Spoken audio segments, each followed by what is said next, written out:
Hello everybody, this is Mrs. Lindsay Pereira. Today we're going to talk about trig derivatives. Okay, so let's refresh our memory here just a little bit in terms of the graph of y equals sine x. We did discuss this at the very beginning of the year, but I know it's been a month or so since we reviewed that. But remember sine of x in terms of radians here, when we graph it in terms of radians, it's the sideways s. Okay, but let's think about what the derivative of this would be. So remember, the derivative is slope at any point along this graph. So anywhere along this graph, I'm thinking about what would the point be, and I'm erasing all my smiley faces, which I will put back. But again, that's what we're thinking about there, okay? So if we want to think about, okay, probably the easiest one, if you draw your tangent lines in there, would be where your tangent lines are going to have a slope of 0. So that's m equals 0. And that's what our derivative is, an instantaneous slope. So at that point in time, so if I just graph this, if I come down here to pi over 2, I'm taking all these exact same x values, but now I'm going to graph the slope.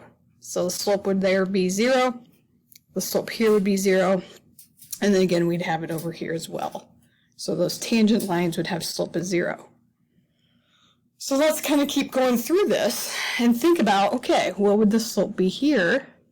And what would the slope be here? Okay, and hopefully you look at this linear line and you're thinking, that's probably really close to positive 1. And then this would be negative 1. And if you're thinking that, you're absolutely correct. So it would be here. And then again, if I graph this one, it'd be down here. And this point and this point should have the exact same slope, which also would be 1.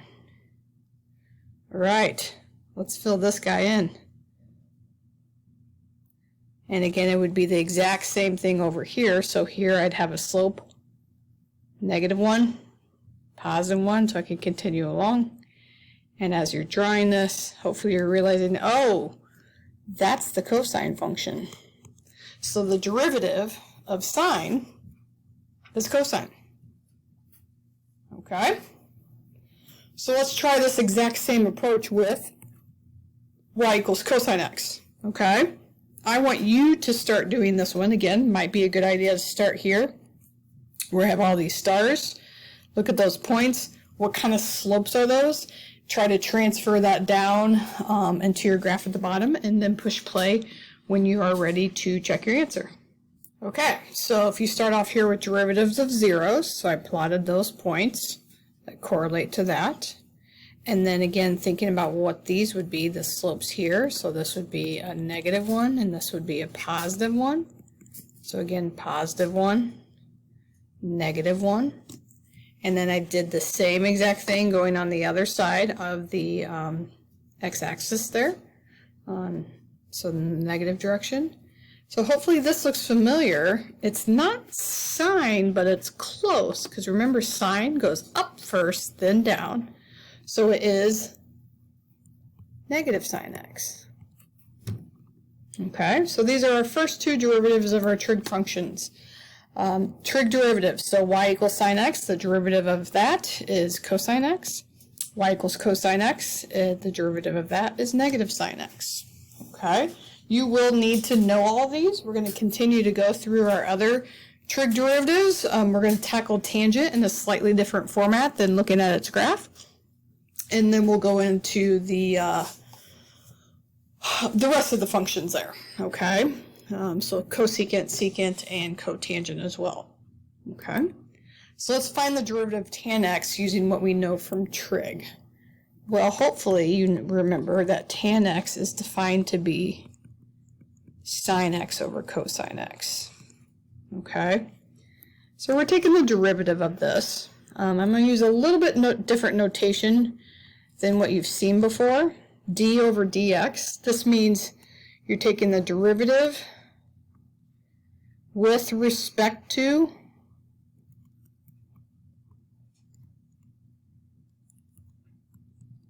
and you'll see that written out as WRT a lot, with respect to x. Okay, and we're going to take that of both sides.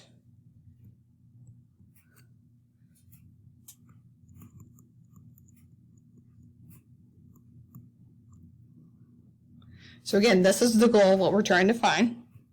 So again, we're taking the derivative of this. Well, quotient rule.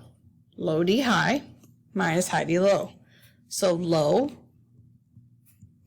derivative of the high, so derivative of sine x, we just learned that to be cosine x, minus high, derivative of the low, so derivative of cosine x, again, we just learned that to be negative sine x, over low squared.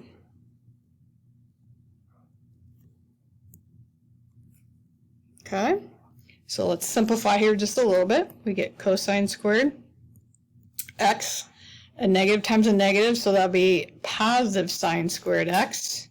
And again, this notation, remember that's the exact same as writing the square on the cosine, so I'm going to write it that way. Well, hopefully you remember Pythagorean identities. I know it's been a little while, but Pythagorean identity, sine squared plus cosine squared is 1.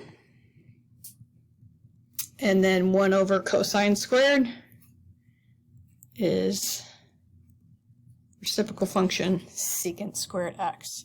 So now we can add to our trig derivatives. The derivative of tangent of x is equivalent to secant squared x, and I can move that up just a little bit there. So you can write that in. So let's add to our list here. We already wrote those two down.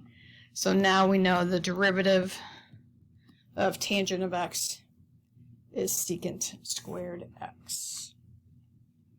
All right, now we can go through the exact same manner with finding the reciprocal functions, but I'm going to go ahead and just give those to you right at the moment.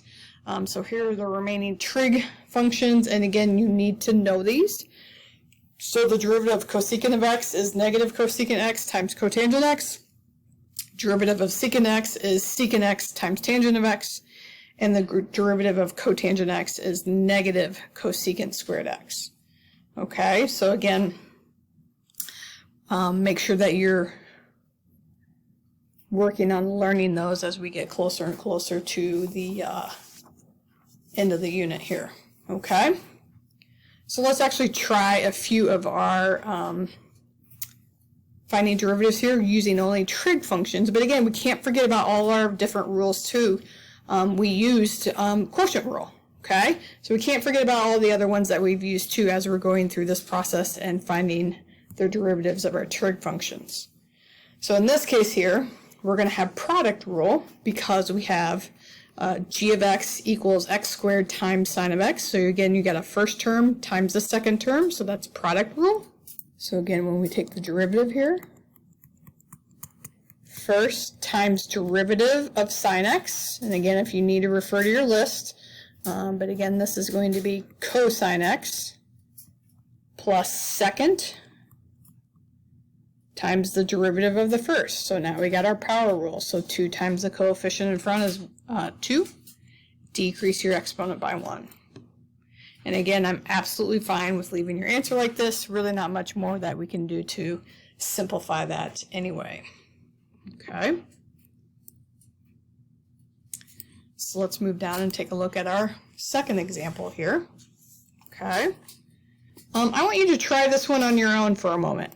Okay, we'll work through it, we'll go through it at the end, but when you try it on your own, so hopefully you see that is quotient rule, and then we'll work through it and go through the next example together. Okay, so let's go ahead and go through this. Quotient rule, low, derivative of the high. Now I'm just going to write that. I know the derivative of x is just 1, but I'm just going to write that so I know. You don't have to put that 1 there because obviously 1 times tan x is just tan x. But again, if you're going through the low d high minus high d low, kind of helpful to have that placeholder.